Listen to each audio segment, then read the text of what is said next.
Éxodo capítulo 2, y vamos a estar leyendo la palabra de Dios en los versículos del 11 al 25. Esto es la palabra del Señor. En aquellos días, crecido ya Moisés, salió a donde sus hermanos y vio sus duros trabajos, y vio a un egipcio golpeando a un hebreo, a uno de sus hermanos. Entonces miró alrededor y cuando vio que no había nadie, mató al egipcio y lo escondió en la arena. Al día siguiente salió y vio 2 hebreos que reñían y dijo al culpable: ¿por qué golpeas a tu compañero? ¿Quién te ha puesto de príncipe o de juez sobre nosotros? Le respondió el culpable: ¿estás pensando matarme como mataste al egipcio? Entonces Moisés tuvo miedo y dijo: ciertamente se ha divulgado lo sucedido. Al enterarse Faraón de lo que había pasado, trató de matar a Moisés, pero Moisés huyó de la presencia de Faraón y se fue a vivir a la tierra de Madián, y allí se sentó junto a un pozo.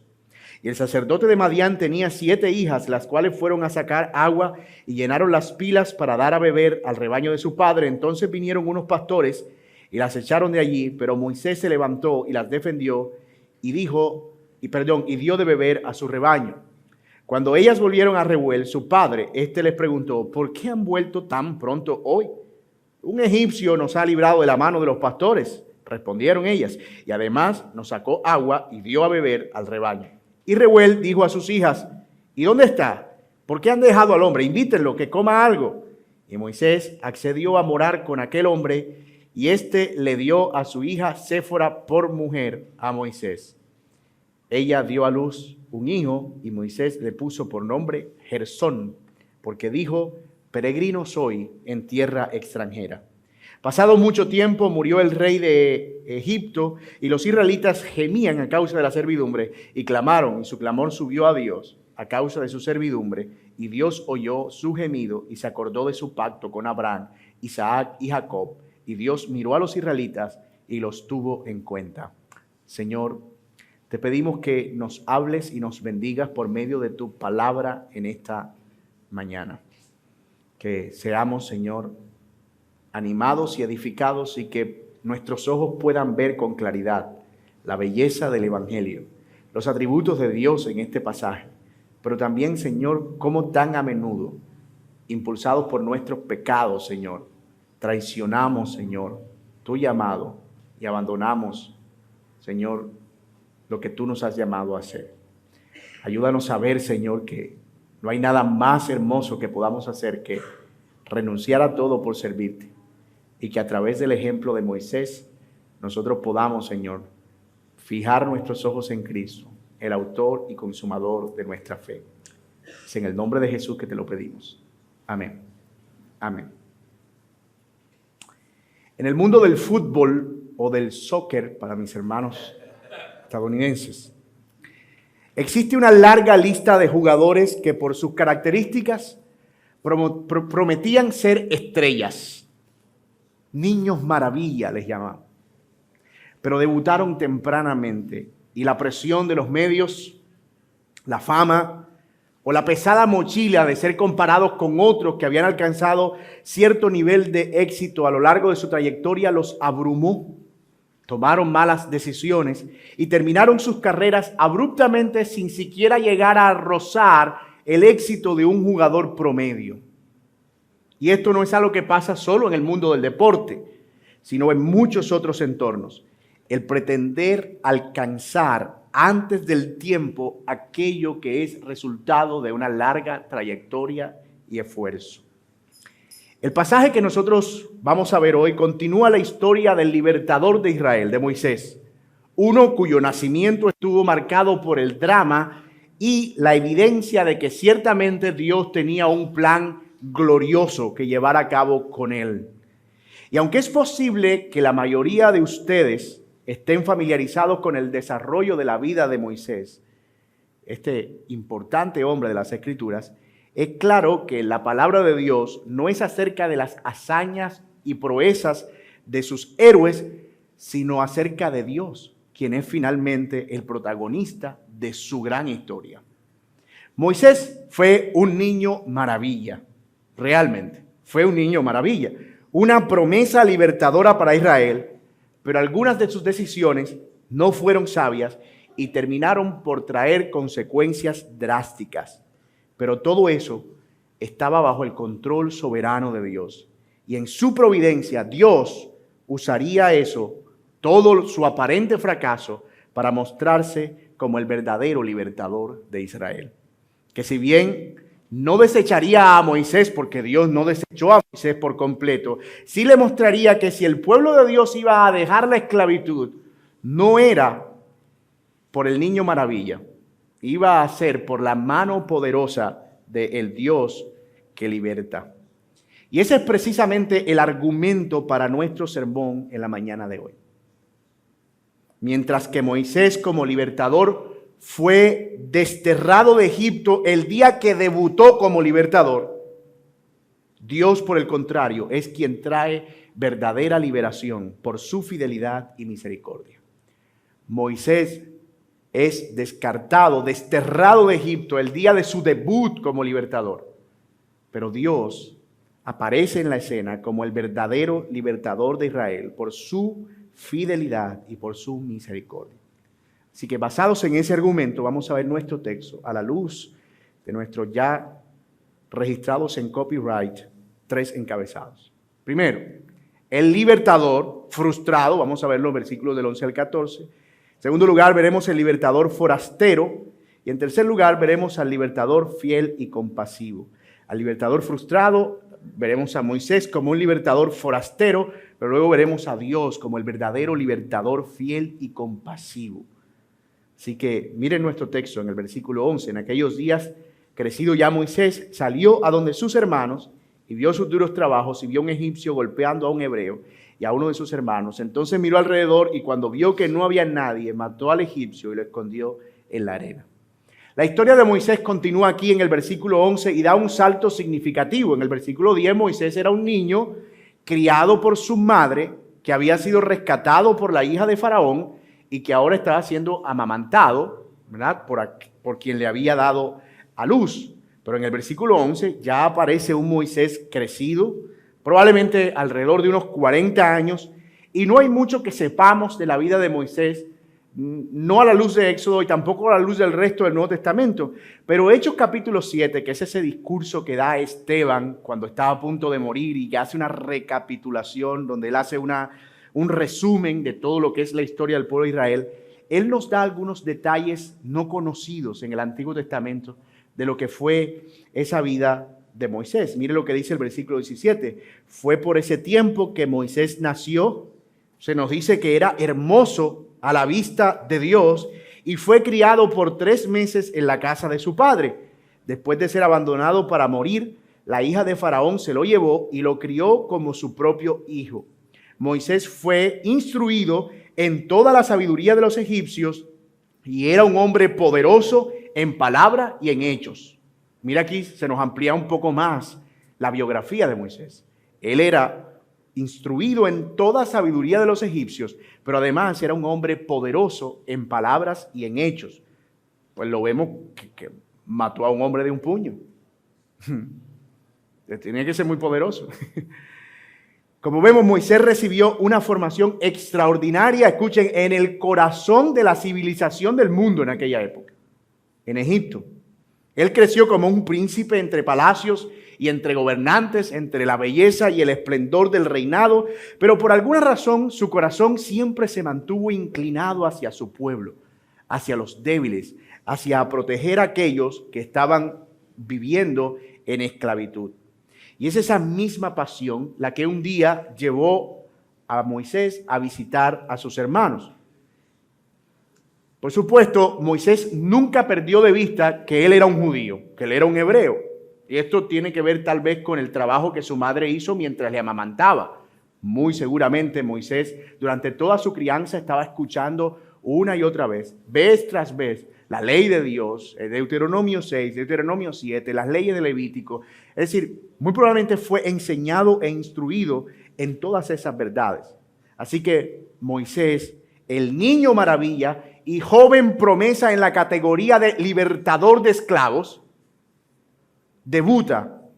Y el día de su debut, como dijimos, impulsado por las historias de su llamado extraordinario, los relatos que había escuchado de su madre, tal vez impulsado por la idea de, mira Moisés, Dios tiene un plan maravilloso contigo, tú vas a ser un pastor, un profeta, tú vas a liderar al pueblo. Y él como que, e impulsado por eso, él va al campo, ve a un egipcio golpeando a un judío, mira para un lado, mira para el otro y no ve a nadie. Con mucha calma, pero sin prisa, cruza la calle y mata al egipcio. Él creía que no había nadie realmente. Así que toma al egipcio y lo esconde en la arena. Todos, si estuviéramos viéndonos esta película por primera vez, habríamos esperado, de acuerdo con el libreto hollywoodesco, que este judío, recién salvado, corriera cual mujer samaritana a su pueblo y dijera, hemos encontrado a nuestro libertador. Un paladín se ha levantado, él nos va a conducir, tienen que verlo. Es un hombre fuerte, es egipcio, es inteligente, mató a un hombre de un puño. Organicémonos ahora y vamos a salir porque ya tenemos nuestro libertador. Pero no. Eso no fue lo que sucedió. No había un paladín surgiendo en ese momento. Todo lo que había ahora era un hombre que iba a ser acusado de homicidio. En Éxodo no se ve tan claramente, pero la verdad es que Moisés, escúchenme, él estaba convencido de que los judíos lo iban a ver como un libertador. Es más, Moisés juraba que lo iban a ver como un libertador. Hechos 7, 23, 25, Esteban sigue diciendo, pero cuando iba a cumplir la edad de 40 años, sintió en su corazón el deseo de visitar a sus hermanos, los israelitas, y al ver que uno de ellos era tratado injustamente, lo defendió y vengó al oprimido, matando al egipcio. El 25 dice, pensaba que sus hermanos entendían que Dios le estaba dando libertador por medio de él, pero ellos no entendieron. Él lo mata convencido de que su momento había llegado. Pero todo lo que descubre es como que, no. Ellos no lo entendieron, no lo vieron de esa manera. Yo diría, Dios no permitió que ellos lo entendieran. Faraón, al enterarse de eso, obviamente, buscó la oportunidad para matar a Moisés, pues entendía que era un potencial sublevador, instigador y que podía desestabilizar al reino. Así que nuestro libertador debutante, el día que saltó a la cancha, tuvo que huir lejos a un lugar desconocido, Madián, al desierto, a lo profundo del desierto, donde él sabía que Faraón no iba a perseguirlo. Hay varias cosas que quiero precisar y que son muy útiles para nosotros en términos prácticos. La primera, aunque Moisés estaba actuando impulsivamente, no significa que su causa o su entendimiento fueran incorrectos. Él estaba convencido que lo que él estaba haciendo, Dios lo aprobaba y en efecto, Dios lo había levantado como un libertador. En efecto, Dios iba a hacer algo por medio de él. En efecto, Dios iba a liberar a su pueblo. El problema con Moisés es que no estaba entendiendo cuándo hacerlo. Él estaba pensando hacerlo en su tiempo, a su manera y no a la manera de Dios. Hermano, lo mejor siempre es esperar en el Señor, siempre, en su tiempo. Y no actuar cegados por nuestras emociones o por nuestros impulsos. Piensa por un momento en nuestros hijos o familiares no creyentes. Cuando tenemos que predicarle, a veces la desesperación de no ver fruto en su vida nos lleva a distorsionar el evangelio que les predicamos. Por eso es que te vas a ir al infierno por rebelde. Estoy aburrido de ti, por eso es que Dios te va a mandar un rayo para matarte. Y empezamos a crear una imagen del evangelio entre los que no creen, que es una imagen sesgada, solo la de aquel Dios que va a castigar a quien no se comporta bien. Pero no la de uno que está demandando arrepentimiento y que está llamando a los hombres a que puedan venir a Él con fe. Mostramos a veces más la misericordia que el juicio en ese acto de desesperación y creer o querer ver resultados rápidos. Cuando el Señor nos llama a perseverar, esperando en oración y con paciencia. Hay otra segunda implicación práctica que yo creo que es importante destacar. Y es que en medio del carácter prematuro de la misión de Moisés, allí había algo valioso. Moisés fue un hombre decidido. Él estaba consciente de que cuando él diera ese paso, él estaba renunciando a todos los privilegios egipcios para identificarse con unos pobres y miserables esclavos que no tenían nada que ofrecerle. Hebreos, el autor dice en el capítulo 11 de su carta, por la fe, Moisés, cuando ya era grande, rehusó ser llamado hijo de la hija de Faraón, escogiendo más bien ser maltratado con el pueblo de Dios que gozar de los placeres temporales del pecado. Consideró como mayores riquezas el oprobio de Cristo que los tesoros de Egipto. ¿Por qué? Porque tenía la mirada puesta en la recompensa. ¿Qué? Espérate, lee eso de nuevo.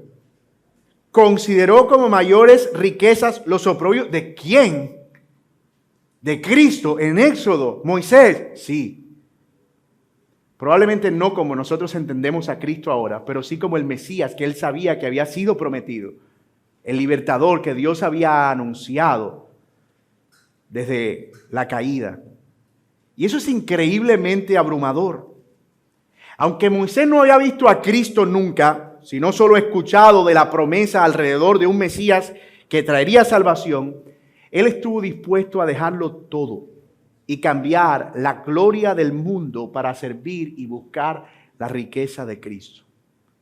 Mis amados, no perdamos de vista que hoy nosotros tenemos una visión más clara de Cristo que Moisés.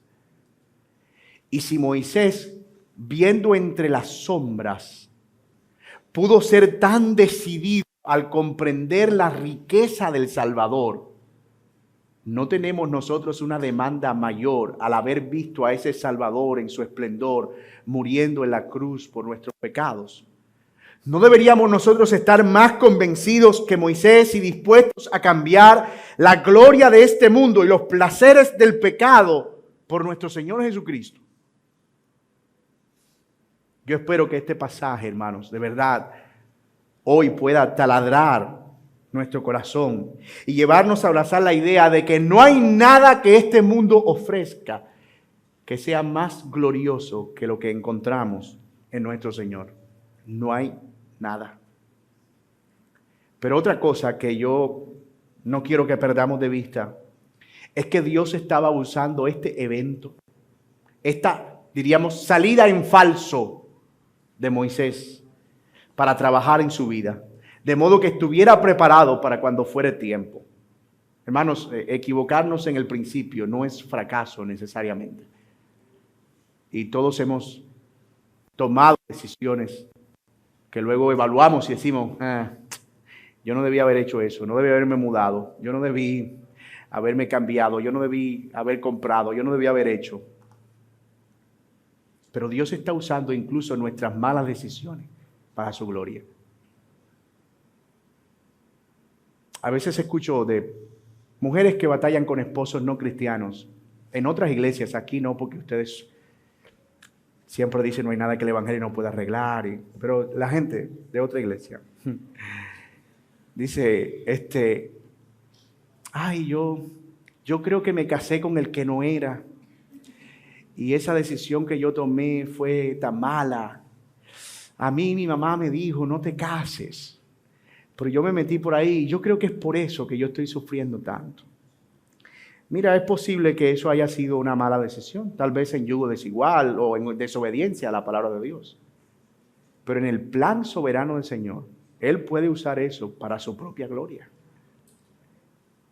Él puede usar nuestras malas decisiones para formar un carácter santo, para que a través de nuestra vida de sujeción a alguien que no vive de acuerdo a, si seguimos con el ejemplo de la hermana, de acuerdo a la palabra de Dios, podamos mostrar el testimonio de Cristo, quien se sometió a un mundo para ser juzgado y golpeado por Él. Matado por Él, de hecho.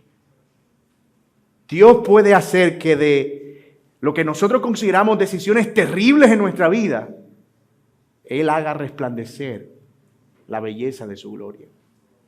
Y eso es lo que Él va a hacer aquí en la vida de Moisés, porque Moisés sigue estando en las manos de Dios. Y eso es lo que nos lleva a nuestro segundo encabezado, Moisés el forastero. Miren lo que dice nuestro texto en el versículo 15. Al enterarse Faraón que lo que había pasado, trató de matar a Moisés, pero Moisés huyó de la presencia de Faraón y se fue a vivir a la tierra de Madián, y allí se sentó junto a un pozo. Yo quiero que nos pongamos en el lugar de Moisés por un momento. Más de 40 años él estuvo convencido de que llevaría al pueblo de Israel a la libertad. Se preparó académicamente para eso. Se preparó militarmente para ese momento. Y cuando creyó que estaba a punto de lograrlo, resulta que ahora tiene que abandonar la tierra para salvar su vida porque nadie le copió. No sé cómo se dice eso en inglés, Mr. Byron, pero... ok. El reto de Byron es traducir los chistes de español a inglés. De gairero a inglés, que no es lo mismo. Resulta que él tiene ahora que abandonar la tierra para salvar su vida. La única y la mejor posibilidad de hacer algo era mientras él estaba ahí. Yo, de nuevo, otra vez, yo no quiero que se salgan del lugar de Moisés. O sea, tú eres un niño rescatado milagrosamente. Tú te cuentan la historia. Mira, ese día tu hermana corrió con música japonesa de fondo, yo al lado, cuando vio que tú ibas en el arca. Ese día, precisamente, la hija de Faraón te vio con ojo de misericordia, no te ahogó, te rescató y encima te llevaron a la casa. Perdón, Byron. Encima te llevan a la casa de tu madre, le pagan a tu madre para que te críe. Y luego tú vuelves a la casa de Faraón, te haces príncipe, poderoso. O sea, a mí me cuentan todo eso. Yo me creo Superman. Yo digo, wow, definitivamente Dios me va a usar. Él está convencido. Y cuando por fin lo hace, no sucede. Y ahora la pregunta es, ¿cómo voy a poder hacer eso ahora? ¿Quién me va a ayudar? Es más, ¿quién va a ayudar a ese pueblo? Si estando dentro del imperio, con influencia, siendo un príncipe, no pude convencer al pueblo, ¿cómo lo voy a hacer ahora? Eso explica por qué Moisés está sentado en un pozo. No quiero que pasen por alto esta imagen, pero yo quiero pensar que Moisés estaba viendo el pozo como a lo lejos con la mano aquí. Mirando al infinito. Como que se terminó todo. Esas preguntas rondaban su cabeza y muy pronto se encuentra en un nuevo escenario. Otra pelea. Dios siempre da segundas oportunidades. Moisés, si allá actuaste mal, aquí actúa bien. No te pongas a andar matando y escondiendo gente. Así que una nueva pelea. Una gente llega a un pozo, hay unas mujeres bonitas sacando agua y Moisés de repente entra, no sabemos si conversa o pelea con esa gente, con los que estaban peleando por el agua. El caso es que logra convencerlos de que dejen a las mujeres sacar agua y ellas sacan agua más rápido, y probablemente con su ayuda, y sin buscarlo, sin pretenderlo, Moisés ese día se encuentra con una familia y con una esposa. Leyendo ese pasaje uno dice, nunca ha sido tan fácil encontrar esposa. Saca agua y llévala a un lugar y tendrás una esposa. Pero era Dios quien estaba obrando soberanamente. Era Dios quien estaba orquestándolo todo. Esa familia lo acoge y la pelea ahora era cuál de las 7 se queda con 7 mujeres. Y el padre decide entregarle a su hija mayor, a Séfora. Y no cabe duda que el Señor aquí estaba cuidando de Moisés. Porque de hecho Madián era uno de los hijos de Abraham, con Sétura. Y vivió en el desierto y probablemente hizo allí su descendencia. Por lo que aunque era forastero, aunque se había ido de Egipto, todavía él no estaba lejos del pacto y de la bendición de Dios. No lo suficiente como para que la bendición del Señor no lo alcanzara. Dios llevó a Moisés a un desierto, le dio una familia e hijos, le permitió conocer el arte del pastoreo de ovejas. Durante 40 años vivió como nómada, es decir, Moisés aprendió lo que era tener arena en los ojos durante 40 años. ¿Para qué creen ustedes todo eso? No cabe duda que todo ese recorrido hacía parte del plan de Dios que él todavía no entendía. Él no tenía ni idea, pero Dios sí. Y Dios estaba preparando y capacitando a Moisés. Y yo estoy más que seguro que cada uno de nosotros, de los que estamos aquí, puede contar una historia de cómo Dios obró en un momento de su vida sin que siquiera tú te dieras cuenta. En un momento de dolor, en un momento de sufrimiento, en un momento de desesperanza, allí Dios te enseñó un montón de cosas y luego cuando todo eso pasó, dices, oh, wow, ahora entiendo qué era lo que Dios estaba haciendo. Y si esta no se parece a tu historia, porque dices, no, a mí Dios nunca ha obrado en mí, yo creo que todavía yo sigo aprendiendo, entonces lo será en algún momento si estás en el Señor. Porque a los que aman a Dios, como dice la palabra, todas las cosas le ayudan para bien. Esto a los que conforme a su propósito han sido llamados. Lo que está diciendo claramente la Biblia es que Dios usa cada circunstancia de nuestra vida con un propósito específico que va anclado a su plan. Y eso es maravilloso. Algunos de ustedes estudiaron sus carreras que no ejercieron, otros se movieron a ciertos lugares sin entender por qué, tomaron ciertas decisiones y tal vez nunca pensaron en cómo eso podía ser de utilidad al plan y al propósito del Señor. Sin embargo, tarde o temprano, el Señor nos permite conocer ese propósito. ¿Por qué estoy aquí? ¿Por qué hago lo que hago? ¿Por qué vivo lo que vivo? Eso es lo que significa vivir para Dios realmente. Eso es lo que significa entender que nuestras vidas están en las manos del Señor. Ahora, esta historia tiene un elemento muy curioso. Miren el versículo 22. Dios dice, el versículo 22. Dice, ella dio a luz, su esposa Séfora, a un hijo y Moisés le puso por nombre Gersón porque dijo, peregrino soy en tierra extranjera. Gersón es el nombre que Moisés le pone a su hijo como un recordatorio de su nueva identidad. Noten que peregrino soy en tierra extranjera es el clamor de la resignación por parte de Moisés. Es como que parece que aquí me quedé. Esto es lo que soy y esto es lo que seré, un extranjero en una tierra ajena. No sé si a ustedes les parece, pero si usted le pone a eso música en tono menor de fondo, la historia se termina ahí. Moisés le levanta al niño, a Gersón, y dice, no, este será ahora Gersón, porque yo soy un forastero. Gersón crece, él lo enseña a cazar con arco, no sé qué, y la historia termina. De pronto tendríamos una segunda historia con Gersón, ¿verdad? Ya fuerte, yendo a libertar a Israel, etc. Pero uno diría como que lo que con Moisés fue ya. Pero no. El telón, aunque perfectamente podía cerrarse aquí, recordemos que no es la historia de Moisés, es la historia de Dios y de su pueblo. Y por eso el telón no se cierra. La historia continúa.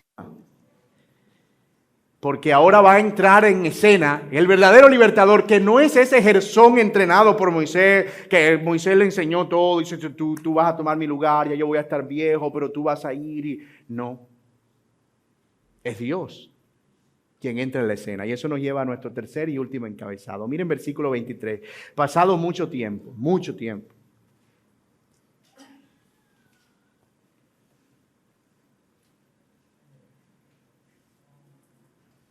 unos años más tarde, pasado mucho tiempo, murió el rey. Y los israelitas gemían a causa de la servidumbre y clamaron. No sé si a ustedes les pasa, pero cuando uno lee ese pasaje, uno dice, anda, ¿verdad que los israelitas todavía seguían en clavo allá? Uno como que se viene con Moisés para Madián. Ay, mira, ay, Moisés, qué lindo Gersón. Y dice que, Y los israelitas clamaron y uno como que, ¿verdad? Que ellos están allá hace 40 años y antes de eso ya eran esclavos. Como que la cámara se mueve rápidamente, ¡brum! Y enfoca otra vez los látigos y el clamor y el sol y la inclemencia que estaban experimentando los judíos en Egipto. Pero esta vez su clamor subió a Dios a causa de su servidumbre. Dios oyó su gemido y se acordó de su pacto con Abraham, Isaac y Jacob. Dios miró a los israelitas y los tuvo en cuenta. Mira, el debutante no pudo, pero aquí viene el profesional. El niño maravilla fue frustrado en sus planes, pero aquí viene el experto en libertar, el verdadero libertador. Dios. De eso se trata esta historia. Exactamente de eso se trata esta historia. Que el pueblo de Israel no es liberado por manos y fuerzas humanas, sino por la mano poderosa de Dios a través de los humanos. Pasado mucho tiempo, es exactamente 40 años, siendo Moisés de 80 años. Así que los que están aquí todavía pensando que se ha pasado el tiempo y que los años marcan su cara. Aquí vemos a Moisés de 80 años. Bueno, 80 años de aquellos, ¿no? Pero 80 años al fin.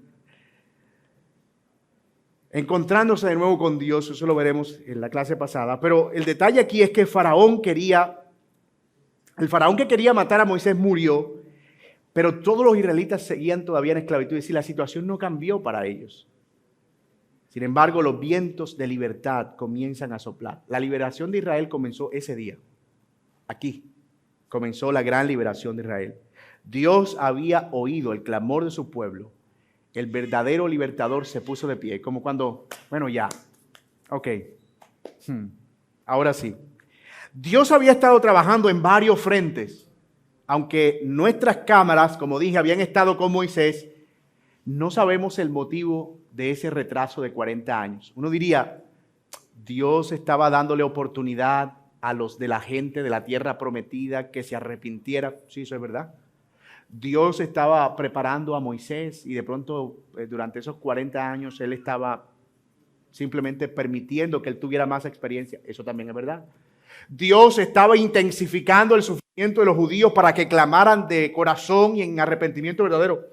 Puede ser. Dios esperó que hubiera otro faraón para él mostrar su poder en un faraón más joven y no en uno más viejo para que luego dijeran que Dios lo que hace es vencer a faraones viejos.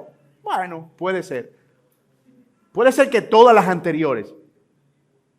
O puede ser que la razón por la que Dios esperó esos 40 años ni siquiera la conozcamos. Pero estamos seguros que es el tiempo exacto que Dios determinó en que Él obraría. Porque nosotros vemos las cosas desde nuestra perspectiva, hasta donde llega nuestro campo visual. Pero Dios está viendo todas las variantes al mismo tiempo. Y cuando yo pienso en eso, en ese atributo de Dios, eso es abrumador. Piénsenlo por un momento. Dios controlando todos los momentos en la historia de la humanidad, de todas las personas de la humanidad. Sin equivocarse. Alguien lo ilustró de una manera muy gráfica cuando dijo, imagínate que tú vas a un lago de agua tranquila y lanzas una piedra, ¡pum!, y esa piedra genera unas ondas.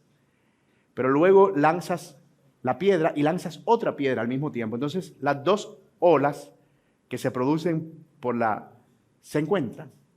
Y luego tú dices, vamos a ver qué pasa con 3. Y de pronto tú puedes hasta contar las interacciones, ¿verdad? Bueno, haz eso con un puñado de arena y cuenta las interacciones. Es imposible.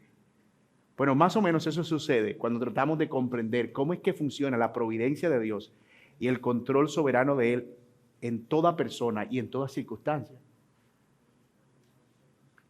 Pero entender eso, entender que no entendemos, entender que no tenemos por qué comprenderlo, nos hace humildes. A veces creemos que la vida se trata de nosotros, que todo lo que sucede tiene que girar a nuestro alrededor, que todas las circunstancias, ¿tú te imaginas el Señor realmente arreglándolo todo solamente porque quería que Moisés estuviera un poquito más maduro? De 80 años de esclavitud, ¿por qué? No, porque estoy trabajando en mi hijo. Pero hay una tendencia últimamente de hacer ver que todo se trata del hombre. Dice, Dios está trabajando contigo y Él tiene un plan. Y ese presidente que está ahí es con el propósito de que tú, como si... Y la situación del mundo y el COVID fue para que solamente tú vieras esto de esta manera. Hermano, no se trata de nosotros. Nada se trata de nosotros. Todo se trata de Dios. Y por más que nos preguntemos o empecemos a buscar razones de por qué la demora, pero estamos seguros que no fue por razones de favorecer a una persona específicamente. Todo tiene que ver con la gloria de Dios. Ahora, hay varias cosas del carácter de Dios en este pasaje. En primer lugar, nosotros vemos aquí que Él es un Dios soberano que hace las cosas en su tiempo, según su voluntad, y que no está sujeto a los designios de los hombres. ¿Ustedes creen que era la primera vez que el pueblo de Israel estaba clamando por liberación? Bueno, alguien dirá, seguramente, es que antes no lo hacían tan fuerte, es que aquí le metieron oración y ayuno. Pero particularmente estoy convencido de que ellos estuvieron clamando por liberación durante muchos años. Pero Dios decidió ese día escuchar su clamor y atender a su clamor de acuerdo con su voluntad y con su designio soberano. Algunas de las cosas que nosotros pedimos son un no, porque se oponen a la voluntad de Dios. Otras cosas que pedimos son un bueno, y el Señor las permite en nuestra vida. Pero otras son como esta, ¿verdad? Una larga espera, hasta que por fin el Señor interviene.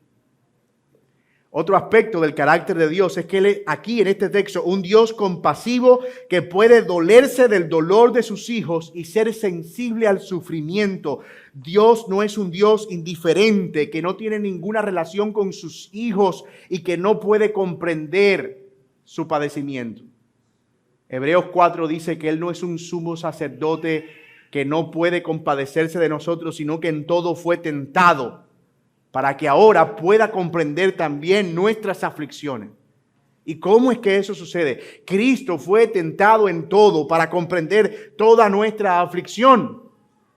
Cuando nosotros nos acercamos a alguien que sufre y no sabemos qué decirle, le decimos, mira, yo no sé cómo te sientes. Pues Dios nunca dice eso. Él puede decir, yo sé cómo te sientes y no mentir. Porque Él fue tentado en todo. Él fue afligido, Él fue abandonado, Él fue traicionado, Él fue asaeteado, Él sintió el dolor físico, Él sintió la tentación, Él lo sintió todo. Hay una ilustración que escuché una vez del pastor Joel Vicky,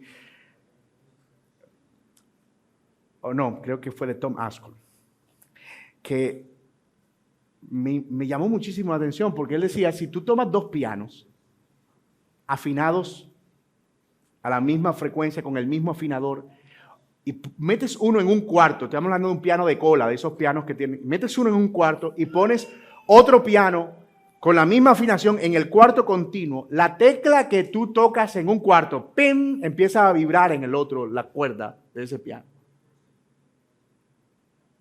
O sea, si pudieras observar los dos pianos, ese es el fenómeno que sucede.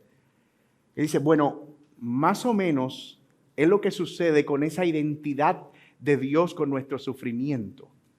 Que nosotros somos un piano que es tocado aquí, pero que vibra en la presencia del Señor.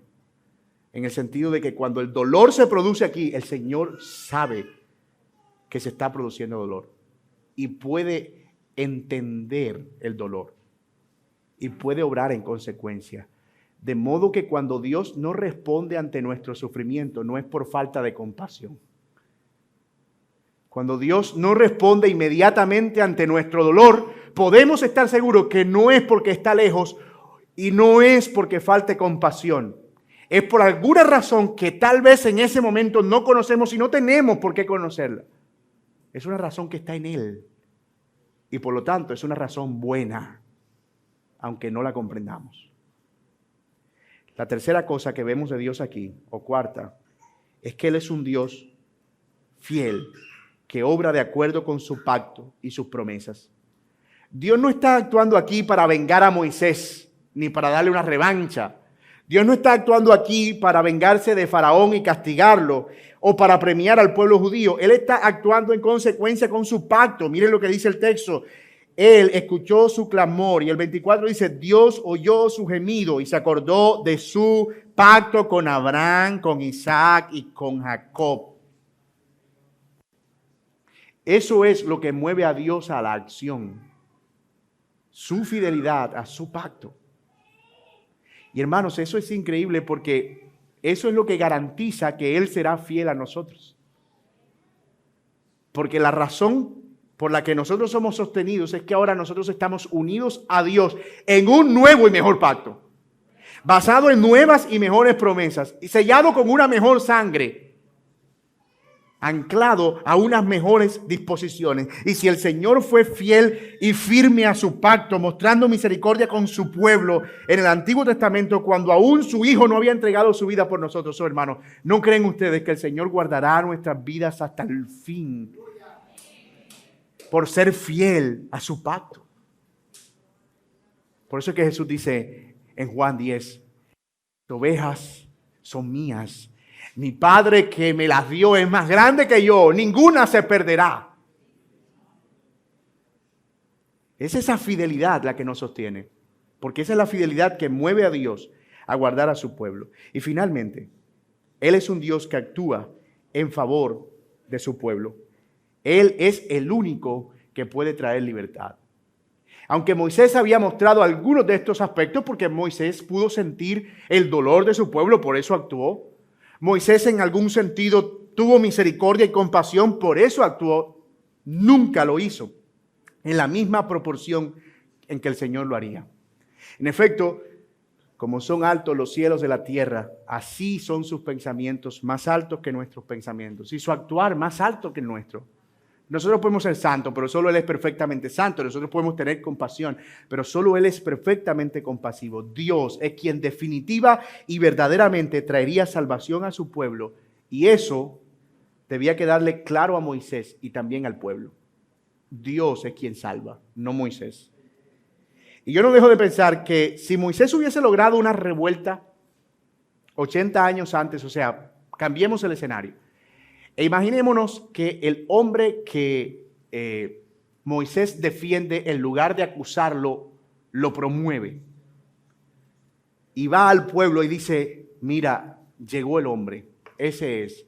Vamos a armarnos, saquen todos los palos que han tenido escondidos durante todas las armas que hicieron durante todo este tiempo, porque el momento de la guerra ha llegado. Bueno, muy probablemente Moisés hubiese hecho una revolución en Egipto, pero no habría pasado de ahí. Un sindicato con armas. Y ya. ¿Por qué? Porque Moisés no podía proveerle nada a ese pueblo como libertador. O por lo menos no podía proveerle lo que solo Dios le podía proveer. ¿Cómo iba a abrir el Mar Rojo? ¿Cómo iba a proveerle comida en el desierto? ¿Cómo iba a sacar a los enemigos de las ciudades? Moisés no podía hacer nada de eso. Lo que podía hacer era hacerle un sindicato a Faraón y a lo sumo derrocar a Faraón. ¿Ya? Y después. Porque lo que nosotros hacemos, hermano, es temporal, pero lo que Dios hace es duradero. Dios está mostrando aquí que Él es el protagonista de la historia y que los hombres son solo instrumentos. Hermanos, y esta ha sido una tragedia de los últimos tiempos en la iglesia, que han creído que el éxito de la iglesia depende del carisma de sus líderes y no del Señor.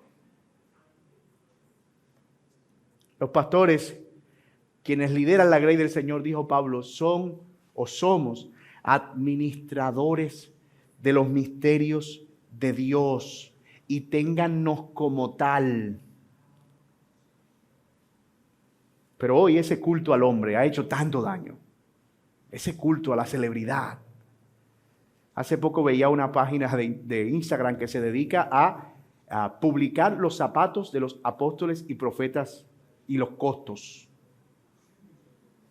Y tú tienes que ver el montón de seguidores que tiene. Pues, o sea, si un apóstol se puso unos zapatos, ellos lo publican y publican el precio y no sé qué, y lo puedes adquirir aquí. Y ese culto al hombre ha hecho tanto daño. Porque, hermanos, en la iglesia todo se trata de Dios, no de los hombres. Todo se trata de Dios. Y mi hermano, con esto cerramos, una verdad que debes abrazar es, si tú estás orando por familiares no creyentes o por personas a tu alrededor, tú debes entender esto. Solamente Dios puede traer libertad, no tú. ¿Por qué? Porque tú no eres Dios. Tú no eres el Espíritu Santo. Tú no los convences de pecado, de justicia y de juicio. Tú no puedes perdonar sus pecados. Tú no moriste en la cruz por ellos. Condúcelos a Cristo. Llévalos al Señor. Muéstrales el Evangelio y la necesidad que tienen de arrepentirse. Pero no pretendas producir tú, a punta de demandas de buen comportamiento y moral, lo que únicamente Dios puede hacer, porque Él es su libertador. Solo Dios puede traer libertad y puede perdonar pecados. Solo Dios puede salvar. Y necesitamos una dosis de humildad aquí. Porque a veces creemos esto en la teoría, pero en la práctica. Yo quiero tener control, yo quiero, yo puedo, yo quiero.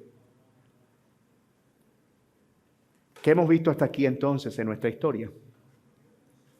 Que por más prometedor que Moisés resultaba como libertador, por muy niño maravilla que Moisés fuera, él no tenía el poder para traer libertad a un pueblo esclavo. Y eso nos deja solo con un camino, con una sola ruta. Y es que el único que podía traer libertad y salvación es el Dios que hizo su pacto con Abraham, con Isaac y con Jacob. Como bien señala la Escritura en Hechos 4:12, en ningún otro hay salvación, porque no hay otro nombre bajo el cielo dado a los hombres en el cual podamos ser salvos. Y esto, amigo mío que estás aquí sin Cristo, esto es lo que tú estás llamado a creer. Que la salvación solo proviene del Señor y de ninguna otra fuente. No hay salvación en tu justicia propia, no hay salvación en tu moralidad, no hay salvación en tu camino religioso, no hay salvación fuera de nuestro Señor Jesucristo, no hay salvación en las tradiciones de los hombres, no hay salvación en ninguna otra cosa que no sea nuestro Señor Jesucristo. Y por eso yo te invito a que vengas a Él y abraces su evangelio en arrepentimiento y fe y confíes de todo corazón. Porque todo camino que escojas te va a conducir al mismo lugar y vas a seguir dando vueltas alrededor de lo mismo. Pero si tú vienes a Cristo, Él te conducirá a la verdadera libertad, al verdadero perdón, a la verdadera tierra de gracia.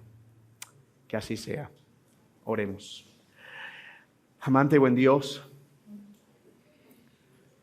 queremos darte gracias por mostrarnos que tú eres el único que puede libertar a su pueblo. Gracias por habernos mostrado, Señor, cómo tú obras incluso en medio y a pesar de nuestras malas decisiones. Cómo tú eres soberano incluso en nuestras equivocaciones.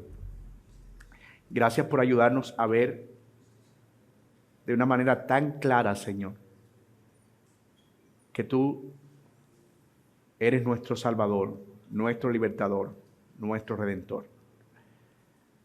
Señor, nosotros como Moisés hemos errado muchas veces, movidos, Señor, por emociones y por tantas otras cosas que nos impulsan, Señor, a hacer lo que no debemos hacer, aunque creemos que es lo correcto. Pero tú eres tan compasivo que nos perdonas y que usas incluso, Señor, esos desaciertos para formar en nosotros un carácter y conducirnos, Señor, hacia donde tú quieres conducirnos. Gracias por permitirnos continuar en este libro de Éxodo, viendo más que la historia de Moisés, la historia tuya, Señor, como el Dios de nuestro pueblo.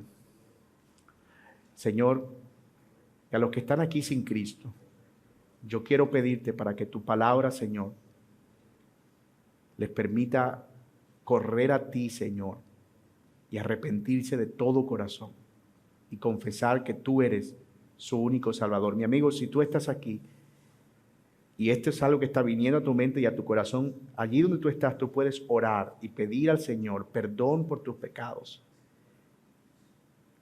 y entregar tu vida a Cristo, dejando atrás los placeres de este mundo, dejando atrás las glorias de este mundo, los placeres del pecado, por un camino mejor y más excelente.